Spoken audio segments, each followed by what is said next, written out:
de grupos. Este es un trabajo que parte de mi tesis doctoral que realicé con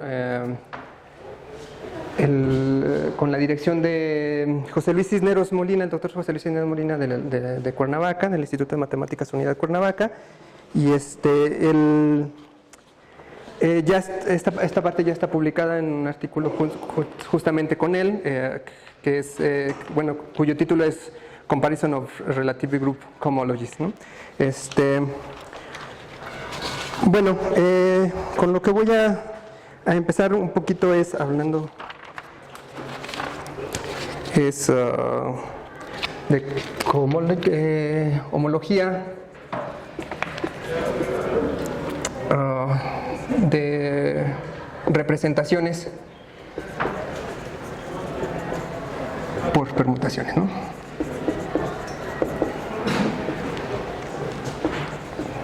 Y bueno, para definir la homología, esta homología, pues lo que voy a necesitar es un G conjunto, al que voy a estar denotando con la letra X. Y bueno,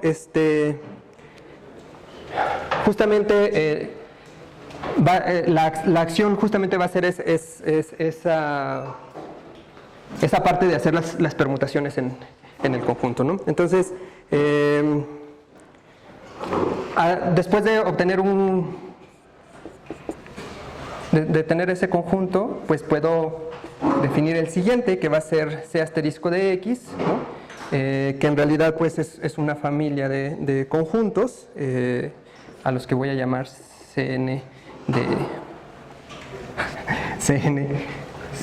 X, ¿no? Entonces estos elementos aquí van a ser n más 1 eneadas de elementos del conjunto, ¿no? Es decir, van a ser C0, C1 y así hasta Cn, ¿no? Entonces comúnmente les llamamos simplejos, ¿no? Y bueno, el hecho de que X sea un G conjunto, entonces eso le transmite o le transfiere una acción también a los simplejos, porque pues puedo hacer la acción diagonal, ¿no?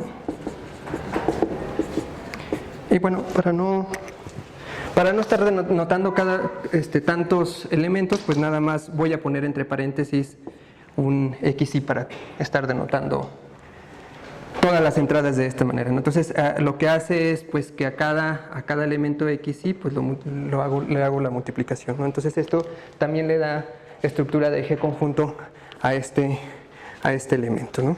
Entonces uno puede definir los morfismos DI, ¿no? De hecho X0 hasta XN, aquí sí necesito hacer un poquito más, extender la notación, porque pues este morfismo va a estar aplicado justamente a los elementos en los que, en este caso, en los DIs, la operación es quitar justamente el elemento que está justamente en la ordenada I, ¿no? Y también es posible definir el otro morfismo, que también estos son típicos en esta parte, ¿no? Que es justamente repetir XY en alguno. Justamente el elemento I lo repito en la siguiente coordenada y luego ya después me sigo con los demás elementos en el orden en el que estaban, ¿no? Se recorre una coordenada nada más, ¿no? Entonces, también después de hacer este tipo de parte, uno puede definir un morfismo un poquito más complicado, ¿no? Al que vamos a llamar DN, que comúnmente bueno, más bien lo vamos a denotar así, se llama morfismo frontera, y pues va a ser la suma alternada con signo de los morfismos de X, ¿no? Ok, entonces hasta aquí como que la parte más general o la parte con la que vamos a estar trabajando. Aquí voy a tomar dos vertientes, ¿no? Y siempre voy a estar hablando de las dos, una que va a ser netamente topológica y la otra que va a ser netamente algebraica, ¿de acuerdo? Entonces, voy a empezar, bueno, dependiendo de qué condiciones le ponga yo a esta acción, pues voy a tener una u otra homología, ¿no? Por ejemplo, antes de mencionar eso, voy a dar un resultado. Este elemento C asterisco, que lo denoté aquí también, luego se suele denotar utilizando estos morfismos de n, como si fuera justamente una cadena de morfismos, a los que de hecho les llamamos complejos de cadenas, que van, bueno, debe notarse n más 1, la manera típica, cn menos 1, y en esta parte, ¿no? Entonces, este en particular, este complejo de cadena termina en 0, ¿no? Y no importa cómo sea la acción, este complejo siempre va a ser acíclico, ¿no? Entonces, para empezar, por ejemplo, si uno pide que la acción aquí sea libre, uno puede utilizar ese conjunto X para definir lo que antes de este trabajo para mí sería como la homología de grupos clásica, ¿no? Entonces, si la acción es libre,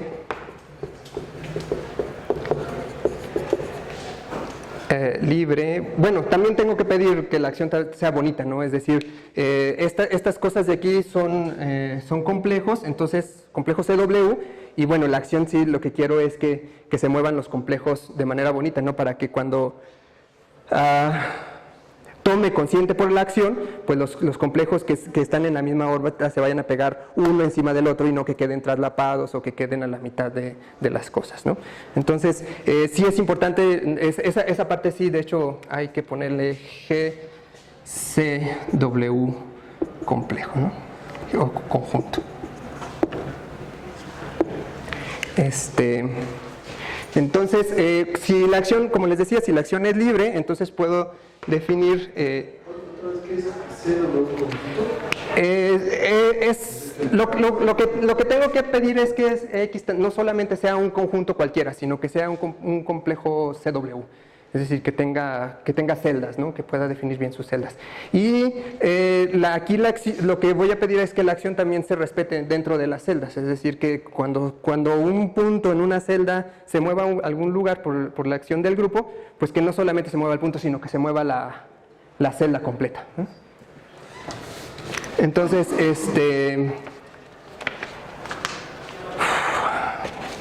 decía que cuando la acción es libre, en este caso se puede definir la homología del grupo. Bueno, antes, sí, bueno, la puedo poner. La homología del grupo con coeficientes en Z, como la homología del complejo de cadenas que tenemos aquí, tensorizado con la acción de Z, con el Z módulo libre Z. En realidad puedo poner aquí el G módulo que yo quiera, pero bueno, el que más me interesa es justamente Z como G módulo trivial. Bien, de manera completamente general, es decir, sin importar cómo se vea la acción, justamente se llama así, homología de representaciones por permutaciones, y fue introducida por Snapper. Entonces nosotros en el artículo justamente también algunas veces la conocemos como homología de Snapper.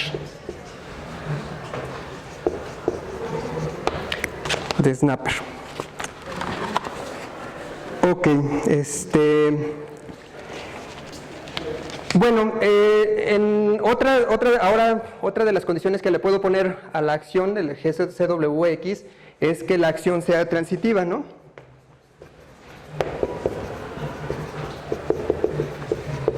En el caso de que tenga acción transitiva, es posible siempre definir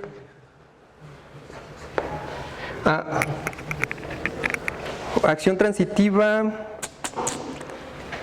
Y bueno, también voy a pedir también que la isotropía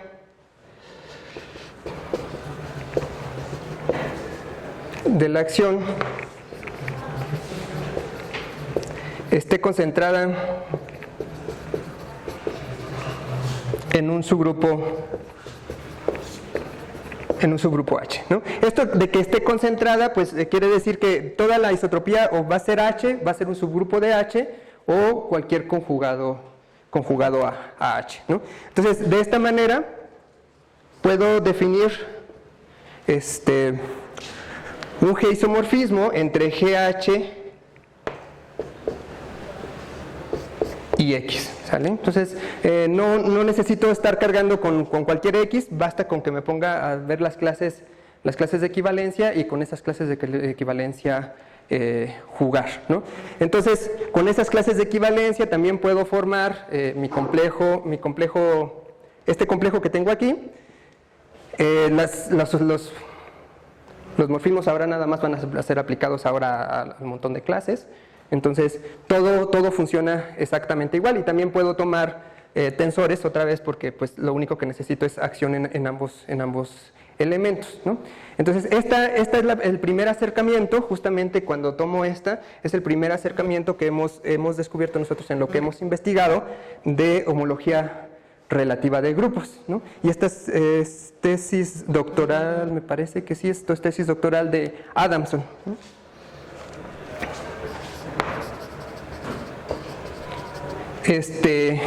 Ian Adamson es el primero que habla acerca, él en el artículo que publica es un artículo en el que llama esta homología de grupo y subgrupo no necesariamente normal, ¿no? Porque pues si H fuera normal, pues entonces estaría hablando del que el cociente sería también grupo, y entonces podría hablar de la homología del grupo cociente, pero en este caso H no necesariamente es normal, entonces es en la primera parte, es la primera vez en la que nosotros detectamos que se hablaba de homología relativa de grupos, aunque no se trate como tal. Y precisamente lo que Adamson propone es la homología así, pero sin ver que X realmente es un complejo CW, ¿no? Y bueno, él empieza a dar algunos resultados importantes, sobre todo un teorema de escisión del cual voy a hablar un poquito más adelante, que es la que caracteriza un poquito a esta homología relativa de grupos. Bien, después, años más adelante, Hochschild generaliza lo que hace Adamson, pero en el ámbito de la homología, del álgebra homológica, ¿no?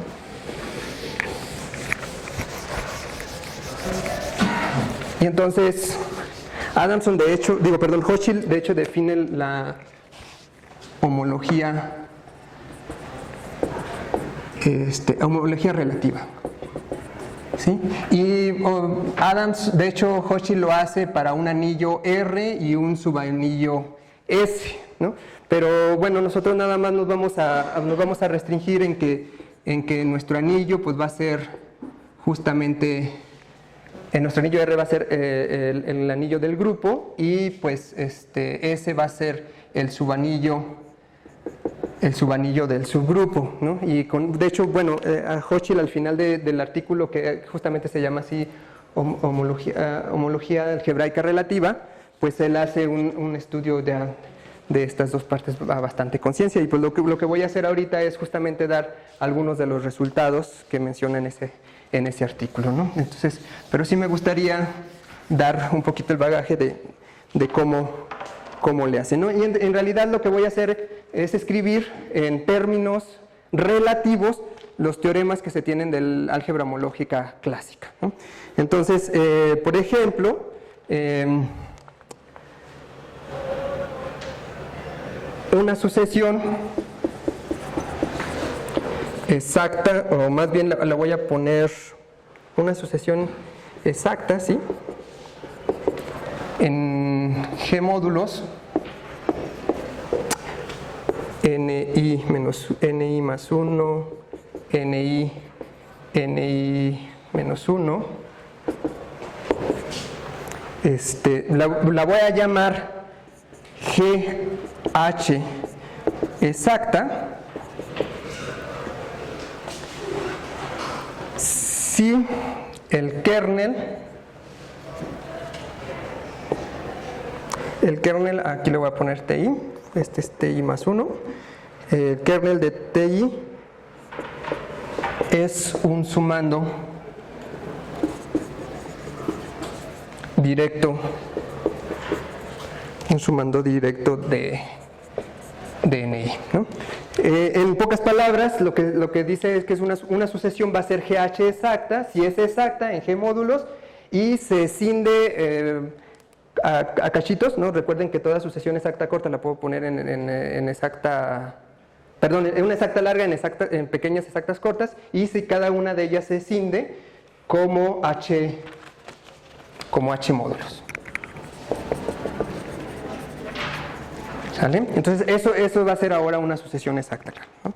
Luego, ya después de que tengo definida la sucesión exacta corta, también puedo definir ahora GH proyectivo, ¿no? Entonces, un G módulo P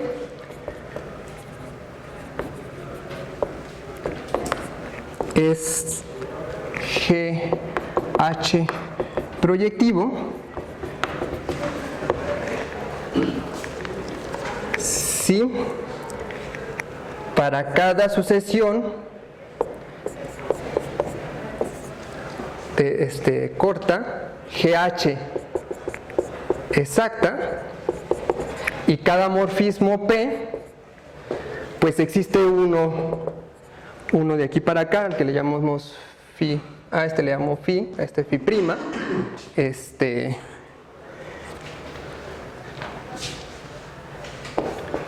phi prima en H mod.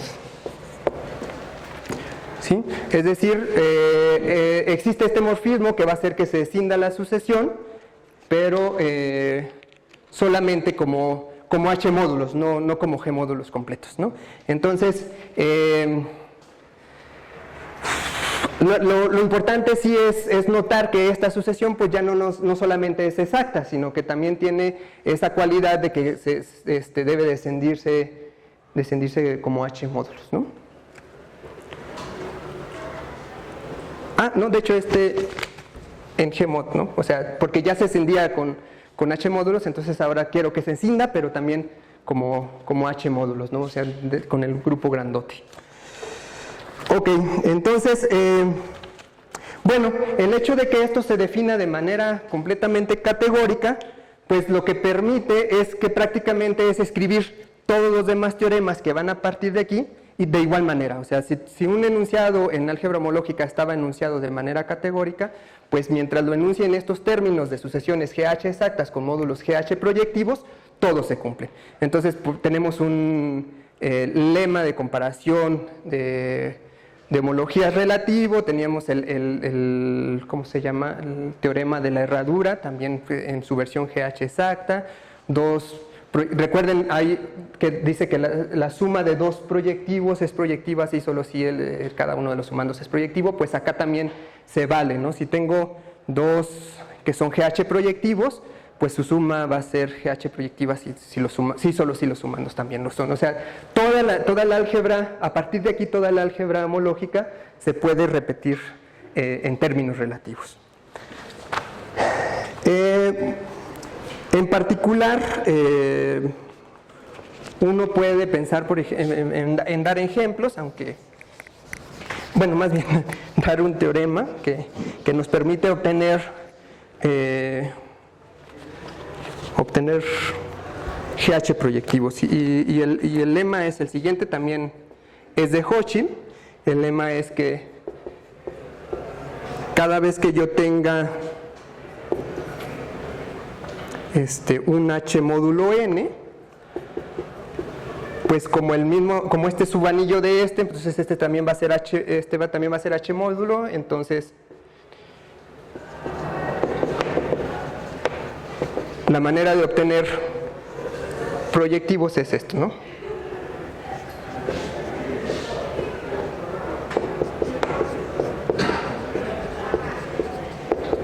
Es decir, si cada vez que empiece con un H módulo n, tensorizo, o sea, amplío los coeficientes, típico truco de la álgebra homológica, eso me permite obtener GH proyectivos, ¿no? Entonces, de hecho, estos son inducidos. Es importante mencionarlos que como inducidos porque luego estos también los puede uno descomponer en sumas, ¿no?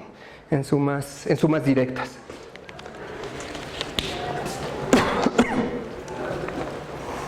Ok, entonces vamos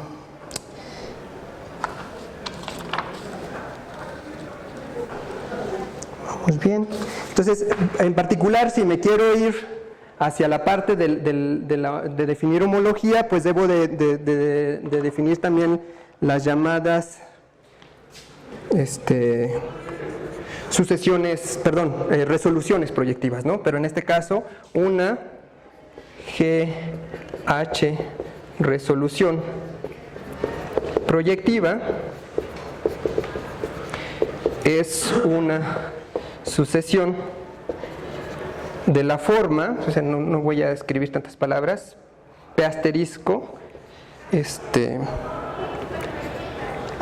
proyectiva de M, perdón, eso sí es importante, de un G módulo M. Permítame que sea un poco corto con la notación y bueno, aquí P asterisco en realidad está denotando a toda la cadena que les mencionaba hacia el final de la primera parte, ¿no? O sea, aquí debo poner P1, P2, P3, P4, así hasta N, ¿no? Entonces aquí esta P, bueno, la voy a poner un poquito más simplificada, pero quiere decir que aquí la cadena es infinita, ¿no? Entonces esta va a ser GH si cada PI es GH proyectivo y esta sucesión de hecho es GH exacta, o sea, no solamente exacta, sino que además es inde como G módulos, no, perdón, como H módulos, ¿no? Y entonces también pues vamos a tener el concepto de resolución proyectiva reducida si quito el M y nada más me encargo de este morfismo composición hasta acá, ¿no? ¿Vamos bien? ¿Sí? Ay, perdón, sí es cierto. Bueno, entonces, qué lástima, porque me faltaron muchísimos conceptos más. Y bueno, ya cuando tengo aquí una resolución de esta parte, entonces pues puedo poner el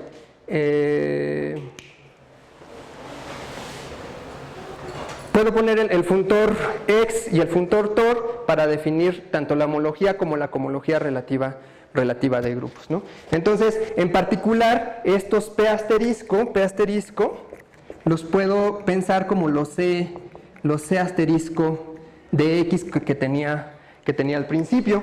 Y bueno, estos como son, en realidad, pues son coordenadas, pues los puedo pensar como sumandos y en realidad los puedo ver como los sumandos que justamente necesitaba para que fueran GH proyectivos, ¿no? Entonces existe también una versión topológica de estos puntos que es utilizando espacios clasificantes para familias, porque en realidad lo que importa aquí en todo esto siempre va a ser la acción, de qué forma está definida la acción y pues que el H siempre esté concentrando la isotropía de toda la acción. Entonces, existe otra versión de homología relativa de grupos que era justamente lo que quería llegar, que llegara a otra versión en la que no se habla en términos tan homológicos como esta, aunque se puede, y son dos versiones distintas. Hemos logrado encontrar ejemplos en los que las homologías relativas no coinciden y de eso trata precisamente el artículo, ¿no? Bueno. A ver, yo tengo una pregunta. Sí.